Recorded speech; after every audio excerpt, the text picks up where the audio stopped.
Sit back and relax as you take in the fastest hour in hockey. It's the real Kyper and Bourne show.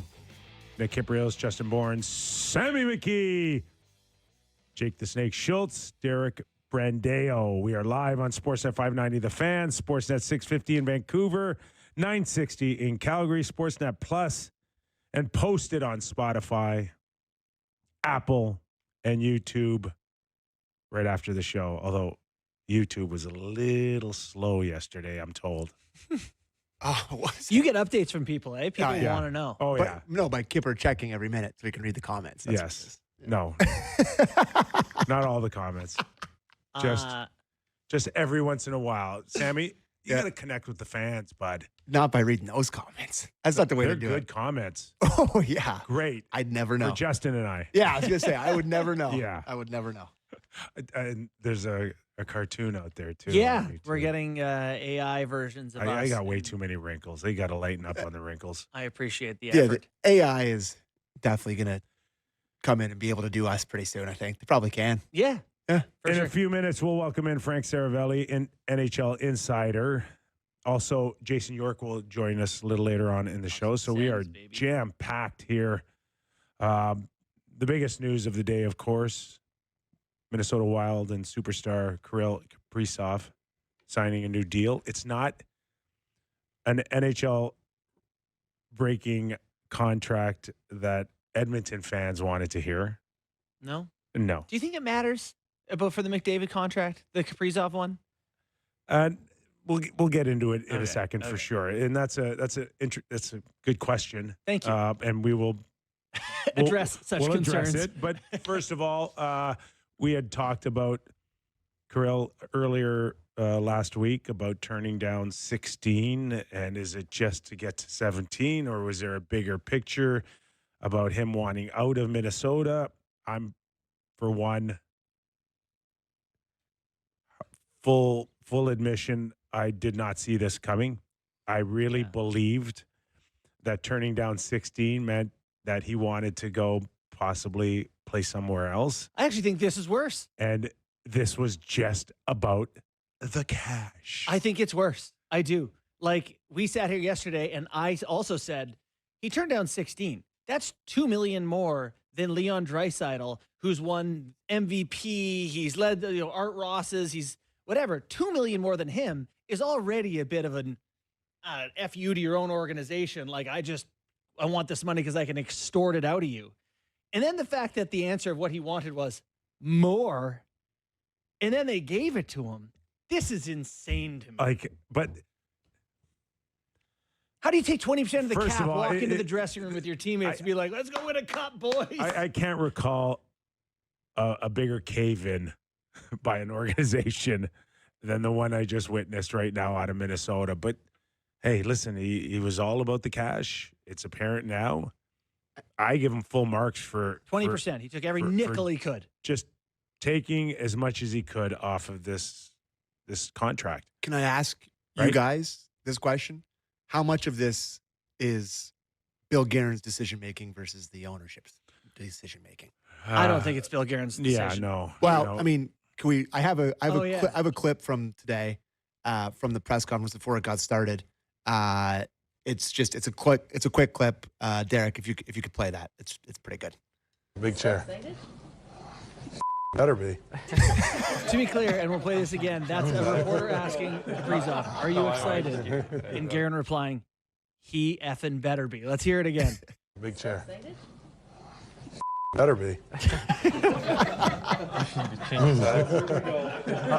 Guerin's not laughing. Guerin at this point, like, and Guerin, by the way, was scheduled to join us tomorrow at 3:05, so we can talk to him. Yeah, those presidents and general managers, it's not their money. There's an owner there that has to sign off of it. They just end up being the runners back and forth.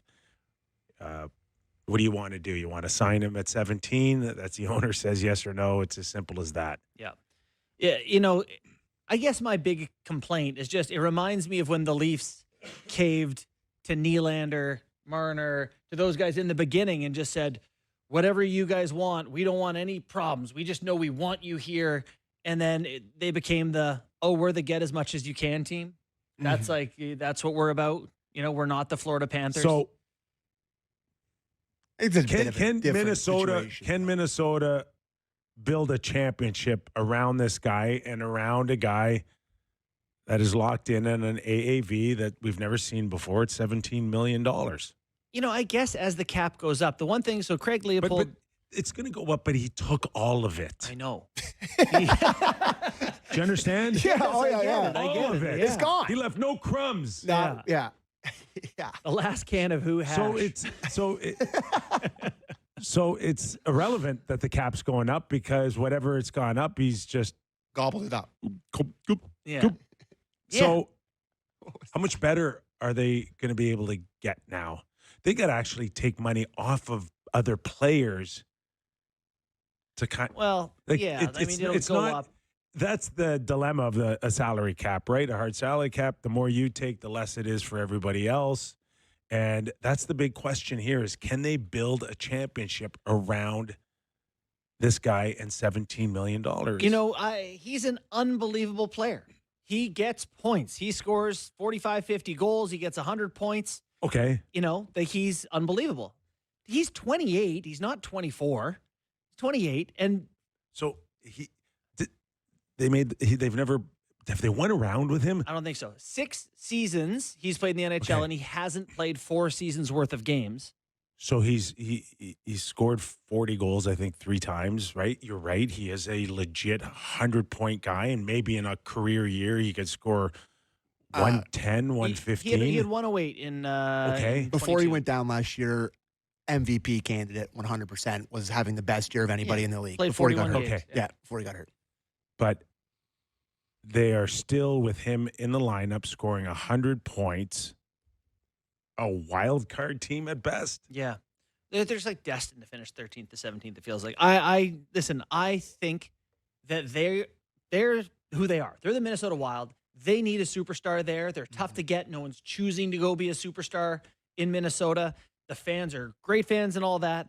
So I get the desperation to be like, I don't want to trade him to the Rangers for 2 firsts and a great prospect and, hope in the future we get someone. Like, I get them being like, we want him to have his big seasons here and we'll pay for that. And Leopold himself says he puts butts in the seats for us, and that's important. He says Kirill was always about the team and having a competitive team and his commitment and winning a cup. He never raised the money issue. That was always the agent. That's how that works. You tell your agent about the money. That's how that works. So they're trying to wash it properly. I mean, can I say from the other perspective here, from a fan's perspective, if I'm a Minnesota Wild fan today, I'm like, we got him. Let's go. Like, I get to watch this guy. I see that value. One of the league's best. He is legitimately one of the best players in the league. If they You lose thought him, wanted to leave. If they lose him, where do you go? Where do you hope Eichel doesn't sign in Vegas and then you bring him? No offense to Minnesota. I love Minneapolis, St. Paul, and I'm not just saying that, but no one's picking it. That's not, it's like Winnipeg or Columbus or, look, you have to know where you're at. Except Zach Parise and Ryan Suter did one time. That it can't happen. And they just got out of that. They just got out of that cap hell. Yeah. And you just wonder what a 17 million AAV does for you moving forward. All right. So before we get to Frank, just a thought on how this directly affects Connor and the Edmonton Oilers. I don't think it affects Connor and the Oilers because I think Connor's going to, Elliott, I think yesterday said, I think he'll sign for 16, possibly even less for a short thing. And people are going to look at that contract and say, well, it's not relevant. He's obviously worth more than that, but he wants to win. Yeah, I totally agree with you. You do? That's nice. It has no bearing on what's going on with Connor McDavid because if Connor was to surpass that, the only thing that would make sense is he would sign an 8-year deal. Mm-hmm. Yeah. And he's not signing an 8-year deal. It's not happening because if it was going to happen, it would happen a long time ago. Yeah. So he will sign for 15, I bet you 2 years at max. 2 years? Yes. Might as well just not resign. 3 years. 2 years is four crazy. makes no sense. 4 makes no sense. It doesn't. No. Why not? What are you going to sign him for at 4 years? I have no idea. 15, if 4 years, if he signs for 4 years, then he's going to have to surpass Kirill. Mm-hmm. Okay, you're not giving up 4 years to be underpaid. Yeah. But you will give them 2 years to be underpaid. We have our guest. Okay. All right, let's go to Frank Seravalli. I don't know how much you've heard of our recent sputter on the situation in Edmonton, but Frank, you're happy. We're happy to have you here. Thanks for joining us, and just pick it up from there. So, if you caught it, if you didn't, my suggestion is that if we're going to see Connor on a short-term deal, it's not to surpass Kirill. It will be to leave as much money as he can to still win a championship in Edmonton. That's the basis of what I said. I think you're spot on, Kyper. And I think when it comes to messing with the term of a contract, a lot of people assume that players are chasing more money when they go for shorter term. The answer to that is yes, but it's over the long haul. It's on the next contract that they get paid. So every time you reduce the amount of term, theoretically, the AAV needs to come down in accordance with that. And so I think it's sheer math. I mean, it's percentage of cap. It's relative to a lot of those things. That said, the bigger thing is, when is Connor McDavid going to make up his mind about whether to re-sign? Because I agree with you in the thought process that if he is staying in Edmonton, it's probably likely to be closer to a 2 or a 3 year deal. However, what happens if he remains unsigned after opening day next week? Because once that's off the table, once that sort of, I'm doing this in air quotes, deadline goes and comes and goes, what else brings you back to the table? October 21st is no different than February 17th, which is no different than March 30th. It's just another day on the NHL calendar. So if this gets past next Tuesday, then what? Then when does this conversation pick up again, and what's the impetus to do so, other than potentially Connor McDavid picking his head up off the pillow one day and saying, yeah, I'd like to get something done? I would argue that February 17th and March 20th are different dates. You know, like, I don't know that there's a trade deadline in there as a thing that does affect some things in the NHL. But I get your point here.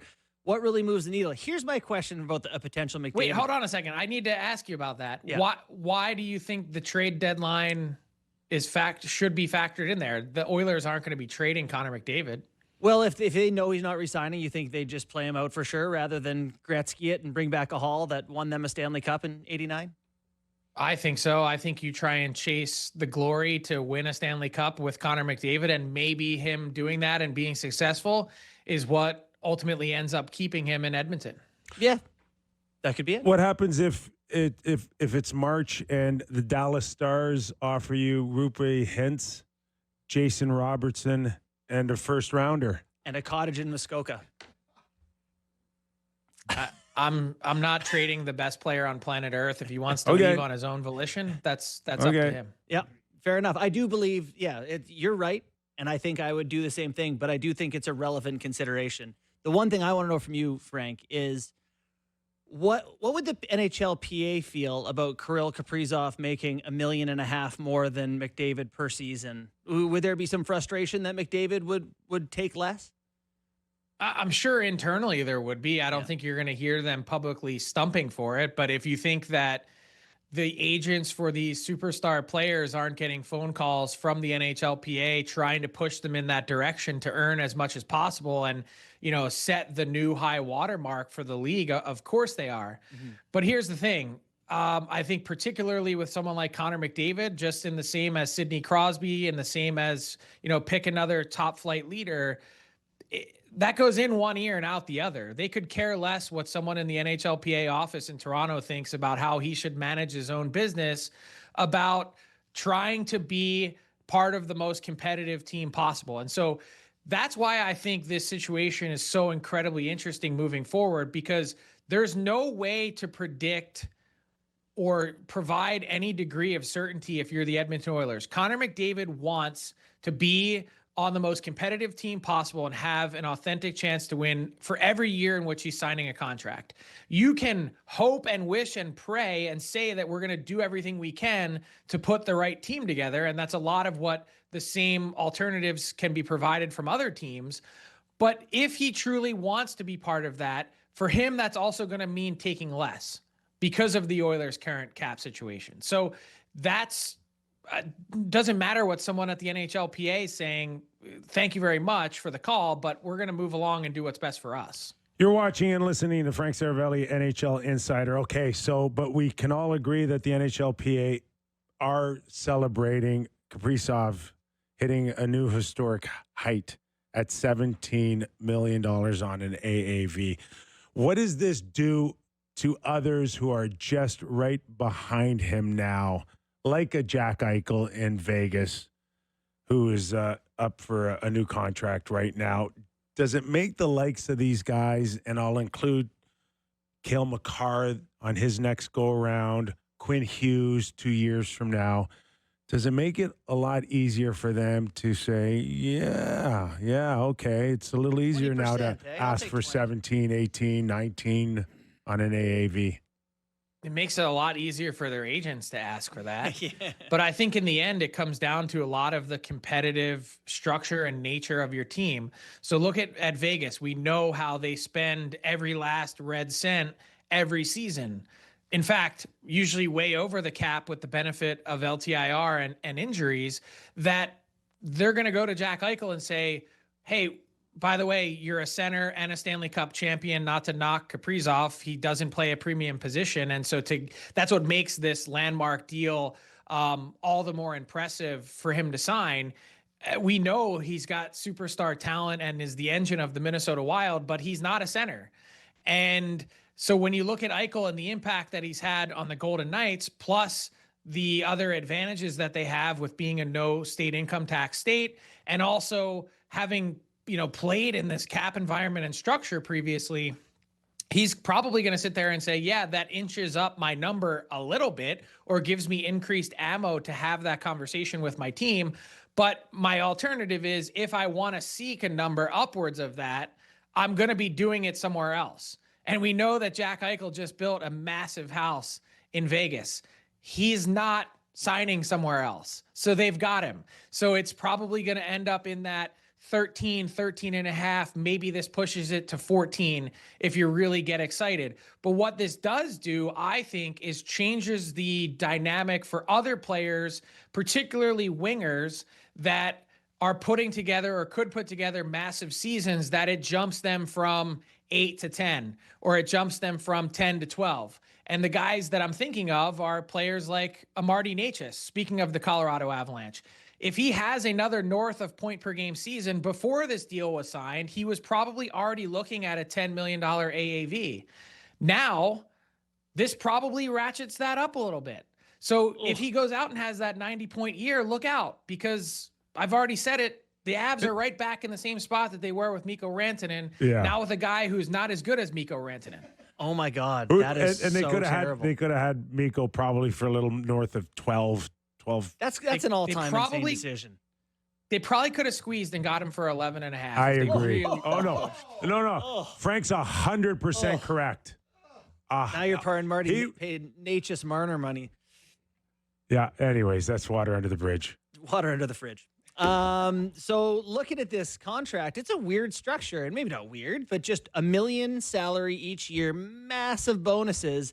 Is that purely just to keep it buyoutable, not buyoutable? So buyout proof is one. And as we've had the discussion with deferred money, Justin, the time value of money, getting your hands on as much money as you can, as quickly as you can, pays significant dividends over the course of the contract. So that's another reason why the Wild, they took an interesting step, kind of putting that massive deal on the table, 8 times 16, that was rejected a few weeks ago. Time was on their side. When you think about all of the changes that have occurred in the CBA, if Kaprizov wanted to wait until the summertime, even remaining in Minnesota, it's one less year that he could have re-signed for, 7 as opposed to 8. If he goes to the open market, it's 6 instead of 7. But then think about the other changes that are not insignificant for players.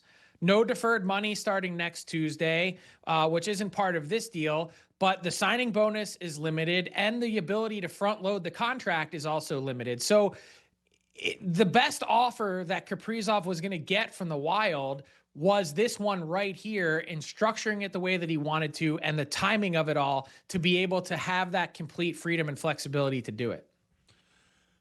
Other than the signing here, is it been relatively quiet for you, even throughout the summer, Frank, as an NHL insider? This summer was particularly quiet, but it is already starting to heat up, Kyper. Obviously, of course, Carter Hart and the other four players who were acquitted in the Hockey Canada sexual assault case, they can sign tomorrow.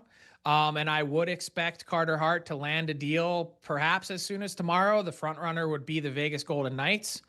And I would say that outside of that, there's already some roster shuffling. I think the Chicago Blackhawks have been taking calls in recent days on a first-round talent in Lucas Reichel, who just seems to be on the outside looking in. Like, you're starting to see some of these other little things start to percolate as we get close to rosters being submitted and the cap beginning formally next Monday. I think we all can feel that a Carter Hart signing is imminent somewhere. Doesn't appear to be in Canada, but is he in a position, at least for some teams south of the border, to maybe even create a bit of a bidding war because goaltending's so tough to come by now? Or is this going to be a deal that we see that will kind of reflect on maybe, the second chance at a career that obviously he's very thankful for? I think the answer to that, you're going to see reflected somewhere in the middle. My understanding is that this is likely to be a 2-year deal. It's definitely not for league minimum, but it's probably not going to stretch as high as like $3.5 to $4 million a year. So ballpark, that's probably somewhere in the twos. Would be eligible to sign an extension as soon as July 1st, once he gets his feet wet and back playing again. And as mentioned, I think the Vegas Golden Knights are the clear front runner here. I'm not saying it's a done deal, but I think they're well down the track, and having been able to have those conversations, that this seems like a pretty likely bet. Are there any other pairings from that group that you see out there in terms of team and player? Yeah, I think the Carolina Hurricanes have spent a long time doing due diligence on Michael McLeod. I don't think they're alone. I think there are other teams that have been in the mix as well. But they are one team that I think had also expressed some initial interest in Carter Hart, but found the price to be too expensive for what they were willing to pay. But they've spent a long time on the McLeod file, and I think that's also a real possibility. Are the teams south of the border less worrisome on the backlash of these players like other teams in Canada would feel? It's tough to answer because I think each individual organization has its own set of how they view this. That said, I mean, look, here's the truth. And it's the truth that some people have not liked to hear, which is these players were all acquitted of criminal wrongdoing. You can make whatever statement you want about the morality of their behavior. That's not for me to make a call on, but the NHL did specifically, which is why they are suspended until December 1st. But the other truth is, even for people that are convicted and spend time in jail, when they get out, you have the right and ability to earn a living. And so these players who were not convicted and were acquitted of all charges, they retain that same right, which is to go earn a living, which is why in this case, for probably 2 of the 5 players, they will likely find themselves back in the NHL at some point in time relatively soon. Are you good on that topic? Yep. Just before we let you go, Frank, we know we cover the Toronto Maple Leafs here in our first hour of the show, once we get to 2 hours a day. Any news on the Leafs? Joseph Woll has been away. There's 4 forwards that it's not clear if they're going to be sticking around. Any thoughts on what's going on with the Maple Leafs? I think it's been a lot of plug and play. Like, let's see what works. Let's try different things. Obviously, the Joe Woll situation is certainly of concern. I've not pried and have certainly respected his and his family's privacy with whatever's going on. And I think it's presented an interesting spot. Obviously, everyone's enjoyed the story of James Reimer coming in, and the Anthony Stolarz extension comes at a really important time, and also, frankly, at an important number that should age really well. But I think this Maple Leafs, next 6 weeks is really going to be all about finding themselves and what is their identity and the new normal for this team, because it is going to look and feel different. The question is how much. All right, Frank, great stuff as always, man. When you come on our show, we so appreciate your time. Thanks for doing this. Thanks, guys. Have a good one. Thanks, Frank. He said 6 weeks for the Leafs. I probably have it about 3 or 4 weeks. To figure out what they are? Not to figure out what they are. 3 or 4 days. To see what kind of look they truly have to start, and what are the challenges and what are the potential pitfalls, which right now is goaltending for me. It's crazy because their decor is rock solid veterans that you really trust, and they have a good bottom six. We know they have some top end scoring. It's should be good. Oh yeah, goalie. Yeah, James Reimer may be starting 4 games in October. Yeah. So going into the season, I don't think we. Are you sure he's had any concern that the right guy No, here? absolutely not. Right. So that's another question here. Is that we assume he's going to have to play one of 2 games coming up Thursday and Saturday against Detroit. Yeah. Respectfully to Reimer, it's like Matt Murray to me that they've had, where it's a name people know, and he's had decent seasons, right. But it just feels like the bottom's going to come out. The ceiling is so low, and the floor is also low. Can I say though that coming out of the chute for the Leafs, it's not exactly a murderous schedule. Actually, their October is really soft. I could go through it. It's Habs. It's Habs, Red Wings back to back, and then it's two middle pack teams, right? 10th to 20th. Predators, Rangers, Kraken, Devils, 2 against the Sabres, Flames, and then Columbus. So, even if you think those teams are good, it's not Vegas, Dallas, Colorado. Correct. Where everything's good in the East. The Florida, important question is, Tampa. even if you look at the first 2 games, how many you want Stolarz to play 7? Yeah. What of the first what? Yeah, of the first 10, out of the first 15, do you have him playing 12? First back-to-back, right? His games 4 and 5. Yeah, he plays the first 4, and then home, Detroit, Nashville. Listen, like Frank said, we wish Wall the best here, but I don't have him coming back anytime soon.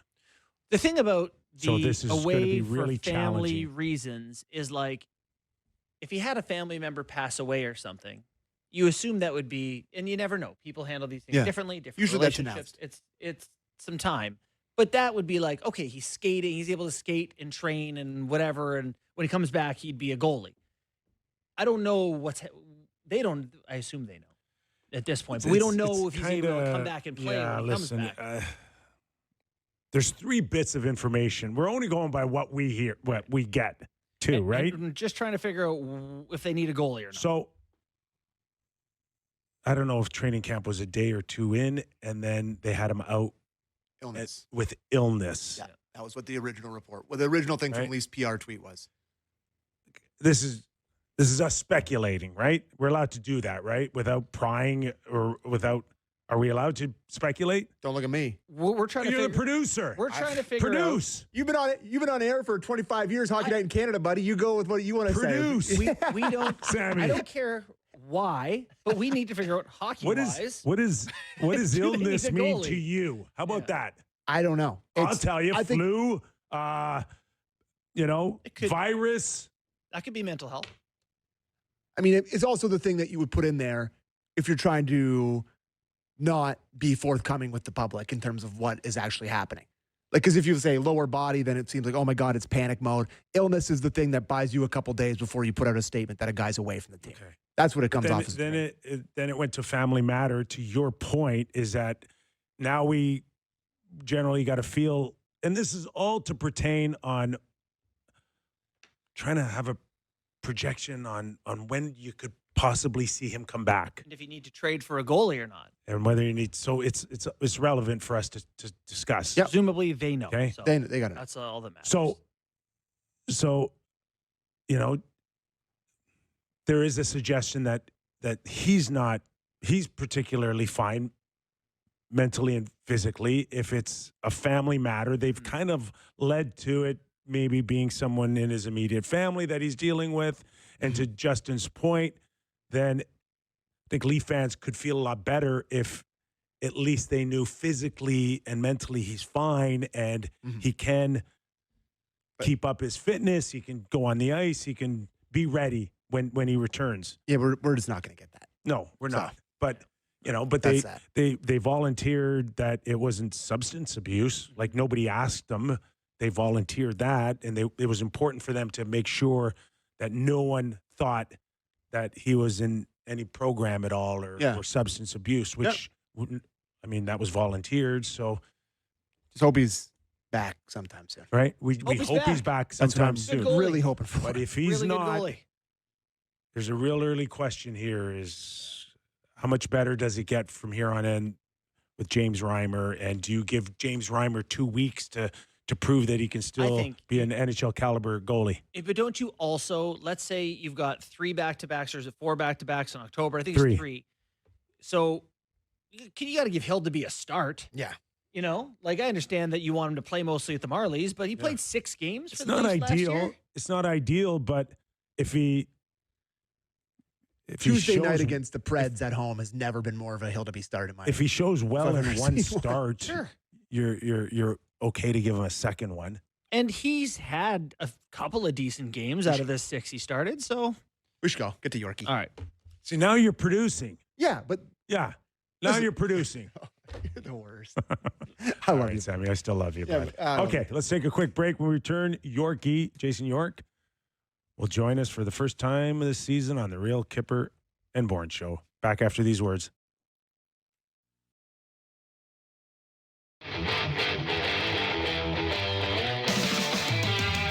Welcome back to the program. The Kypreos, Justin Bourne, Sammy McKee. All right, he's here. Jason York joining us. Hooray. Love it. Yorkie, what's going on, buddy? Did I just hear hooray, Bourne? Hooray! You know what? I actually said hooray and then realized it sounded sarcastic. Like, nah, hooray, Yorkie's here. But I meant it. I was sincere. Another season for us, bud. Did you come to training camp in good shape? I can see through our Zoom call that you got some good color. Like you look like you're ready to play. I've had like 55 rounds of golf this summer, but I just had my first ice time today with my Tuesday group. We play at 1 o'clock, Duluth Arena here in Ottawa. And oh boy, I had to get in my cold tub out. I had to do a 5-minute cold plunge after. It's the body's not bouncing back like it used to, boys. Once again, coming in hot, the Sens podcast for another season, pal. You got it, Kyper. Also be doing some Calgary Flames games this year for Sportsnet, so fired up about that. Cool. It's going to be awesome. It's going to be a fun year. It's going to be a fun year back on the road. Will the Sens make it easier for you because winning does that? You know, I'm bullish on Ottawa, but like every other team in the league, it's going to come down to goaltending, right? And this is my one question mark with Ottawa. I think Linus Ullmark is a terrific goaltender. He's but there's a but. Well, he's yet to play over 49 games. Can he? Sounds like a familiar conversation here in Toronto. Well, but it was. I get it. In Boston, it was a different situation. You had 2 really good goalies. It's a different situation in Ottawa. In saying that, Merrilainen, I think he's a really good young goaltender. So like every team in the NHL, there's always a but. Nobody knows for certain. Do I think Ullmark can play over 50? I do. But he's going to have to stay healthy. And if he does stay healthy, I think the Sens are going to be a really good team this year. He's got some Brizgalov to him with his I had a terrible summer. And it's like, don't say that. Don't say that. I had Briz when he was, I think it was his first or second training camp in Anaheim. Do you know what his first order of business was when he signed his first contract? This is hilarious. Did he buy a star? He bought a purple, I believe it was a purple Lamborghini. Check. It's like if you gave my 9-year-old that money. A hell of an investment. Yeah. You know what though? That the car market, I guess, is a good investment now. Like people are buying these Ferraris and stuff, and they sell them a couple of years for more money. So if There you you got go. the cash, Who knew? why not? I certainly didn't. As far as the roster is concerned, I mean, we've seen over the course of the last, 5-6 years of the buildup, going back to, Pierre Dorian, all these first rounders, all these kids now that are become the leaders and the high ticket items here. Is this team now in a place where a training camp can't really? Can you win a job? Training camp, or is the roster pretty much set here? I think there's one interesting storyline in Ottawa's training camp. So Yakimchuk. Short. There you go. Okay. So he was planned to be in Belleville, but is he making noise to start? Well, Kipper, nobody knows right now if Nick Jensen is going to start the season. He's a right shot D, so maybe by a subtraction here, it's almost like the perfect storm for Yakimchuk. So he has a good finish to training camp here. I think there's an opportunity for him to start the year with Ottawa.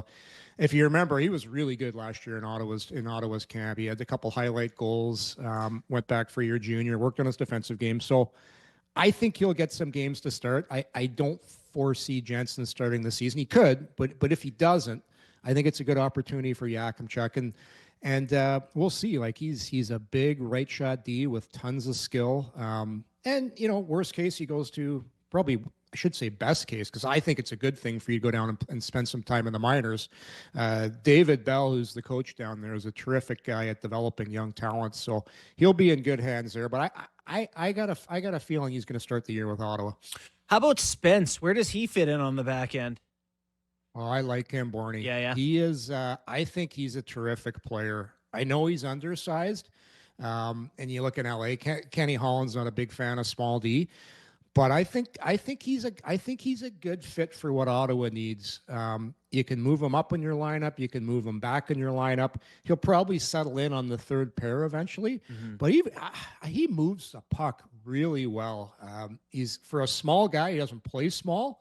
But I've been really impressed with him, and apparently he's a great guy in the room too. And who doesn't love a guy that's good in the room? We had him on the podcast, and he was just a terrific personality. And I think that move is going to be a sneaky good under the radar move. We're talking to Jason York, former National Hockey Leaguer and now current host of Coming In Hot, the Sens podcast. So, when we discuss Montreal, they're a team obviously that found a way to make the playoffs and get in there now. But there's some people that believe that they may not make the playoffs this year. Is Ottawa beyond that they are now, next step is to challenge the likes of the Leafs, Tampa, Florida, minus Barkov now for 82 games? They're the benchmark, right? Florida.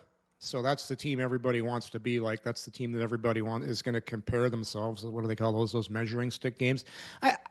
I think absolutely they need to be a playoff team this year. And I think if you talk to anybody on the team, Steve Stais, Dave Poulin, right up to ownership with Michael Andlauer, they see themselves as being ready to win a round.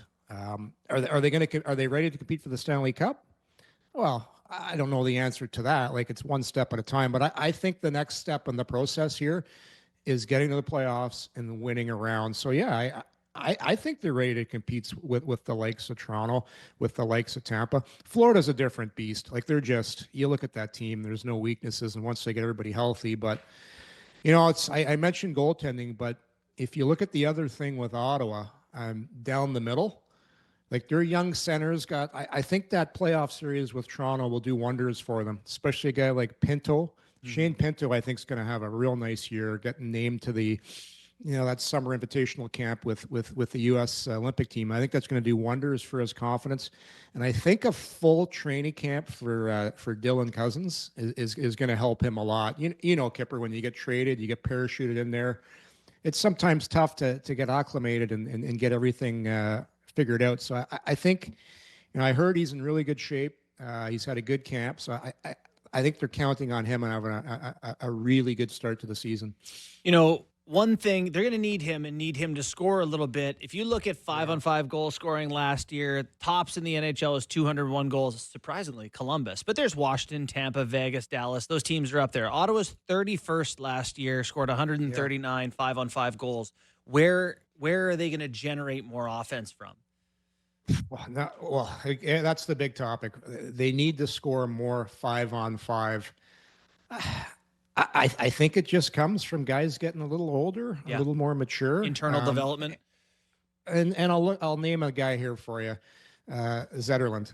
Zetterlund's going to get a massive opportunity playing in a top 6 role. So if he can somehow get to 25, maybe 30 goals, I think that's going to help out, because they need some more guys. It can't be Stützle. It can't be Tkachuk all the time. So you need that secondary guys like a Cousins and a Zetterlund. Tell you, if I was picking late in a hockey pool, I'd have my eye on that guy, because he's going to get an incredible opportunity, probably playing with a Tim Stützle or a Dylan Cousins, and he's going to see some power play time. So that's the guy I've got circled to help out with the goal scoring. When you see a roster like this that might be on the cusp of playing with the big boys in the Eastern Conference, and every single one of them, at least of significance, from Stützle to Jake Sanderson, have multi-year deals roughly around $8 million. Is there a new appreciation for this roster and these contracts when you saw what happened in Minnesota today with Kaprizov at 17?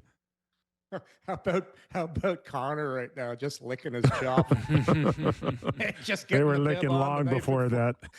I can't believe. Hey, he's an exciting player to watch. But yeah, you look at guys. Like, did we ever think we'd look at guys and say $8 million's a bargain a season? Like, it's crazy. It's crazy. But hey, we never. Does that mean? But here we are. So yeah, I think Stützle's contract's great. Tkachuk's on a nice contract. Sanderson's on a real nice deal too, fellas. And he's just coming real close to being that guy. You know, Justin and I watched Hudson Saturday night playing an exhibition game, a meaningless game, and this guy just owned the ice. Yeah. And Jake Sanderson at times has shown flashes, and he may need another year or two before but he does have that type of potential of being a special defenseman. The thing that I really admire about Sanderson, Kipper, is he actually takes more pleasure in defending and trying to shut down the other team's top player versus scoring. Like that's hard to find in today's player. Like he relishes that role. So, like, yeah, I think Lane Hudson's a terrific player. I think those two guys are different players. They're built differently. Like Sanderson, sure, he can deliver some offense. He's on the first power play, but I think what impresses me about his game is how he defends. Mm-hmm. Like, he just takes away time and space so quickly. He wins loose puck battles. He wins 50-50s all the time. Like, Bourne, I don't know what the analytics on Sanderson are, but like just the eye test when I watch him, there's so many little things in his game. I've heard you gush about him before. I know you're a big fan. Like, I just think he's the real deal. I remember we talked about him a couple of years right on this show. Yep. I think he's going to win a Norris Trophy. I don't know if it's going to be this year, but how many guys in the league can score, have skill, and can defend? There's not many, but he's one of them. Yorkie, looking forward to a great year with you all season long, man. Thanks for doing this. Anytime, fellas. We'll catch up. That is Thanks, Jason bud. Appreciate York. it.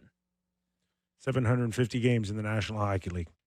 Ottawa Senators, man, they're interesting. Are they over 82 games? Are they going to be a team that is up with the big boys, i.e., Florida, Tampa Bay, Toronto should be there too, or are they going to be in the mix to fight with the Montreal Canadiens and the Buffalo Sabres and the Detroit Red Wings?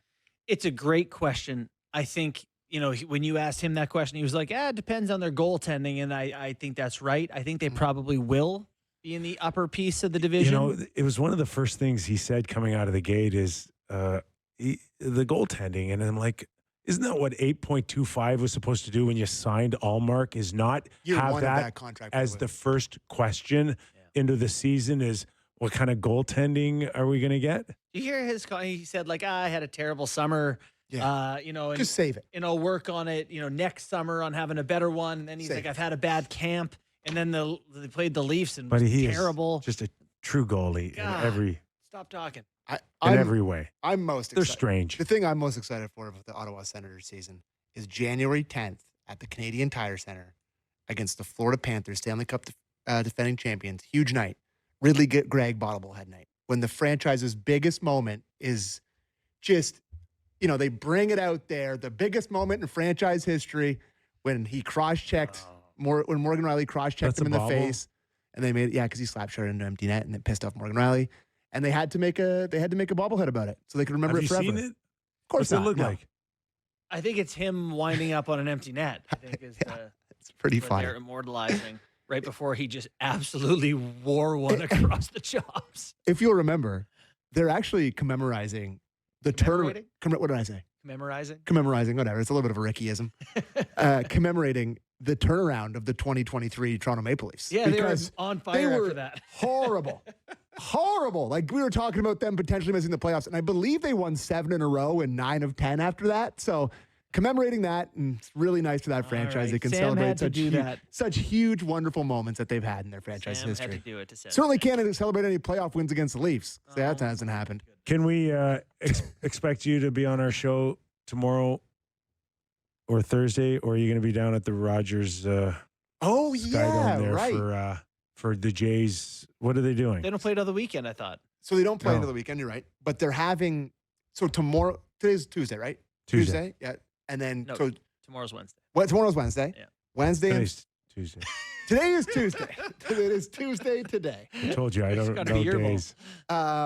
So Wednesday and Thursday, because they're off for 5 days, the Jays are having like an inter-squad game that you can go to. So like they're opening up the door. I think tickets are $10. $10 to go watch. So I was doing some Googling while you guys were talking That's to Frank. Steal. Yeah, like I think on Ticketmaster you have to go on and like maybe / intra-squad game or something on the. If you want to buy tickets, you go down there. They're serving beer. Go down and watch teams play baseball. Just recline, put your feet over the seats in front of you, and watch. I mean, it's still professional level baseball players doing baseball activities. Presumably they'll be trying. Send those positive vibes. And listen, the Dome will be open. The weather this week is supposed to be fantastic. Actually, I wonder if they'll get 10,000 people to go. I hope so. Watch the Jays. I mean, what better way to sort of a cool thing if they win the World Series? Be like, I was there in the inter squad days. But like, what better way to go and just kind of show your appreciation for a 6th season? Like, Saturday is going to be a knife's edge. Like, tickets are expensive. Everybody's tense. You're not having fun anymore. There's not one moment that you're not enjoying it for a moment. Oh, yeah, me too. I want the Yankees. Yankees. The Yankees don't have Garrett Crochet, and the Red Sox do. That's the biggest difference for me. My only fear is that we, as a city, have collectively talked so much smack about the Yankees through the media this year that, like, we've now won. We finished ahead of them. I want to see Aaron Judd. I love him, too. Yeah. He is a renowned playoff choker, so we hope that happens. I don't care. He can choke, but I still love him. He's a stud. He's just a better playoff last year. He's a bit better. He's a fun guy to watch. He was a bit better at last the year, plate. for sure. That's can't miss television. Him and Stanton back-to-back are the monsters. Striking, even if he strikes out, it's kind of like fun to watch. But you're right. Like the Red Sox lineup, they don't have that.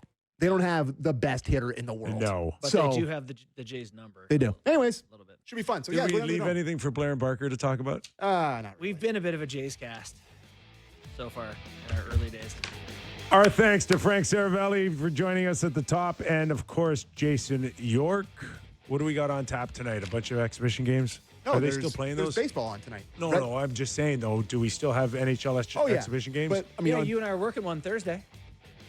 Thanks for reminding me. Your prep for tonight, that? tonight on SportsNet, you can watch Yankees and Red Sox. Yes, of course. We know that. Well, it's a big one. It's who faces us in the yes. Thanks for joining us, everybody. If you get a chance, give us a like on YouTube.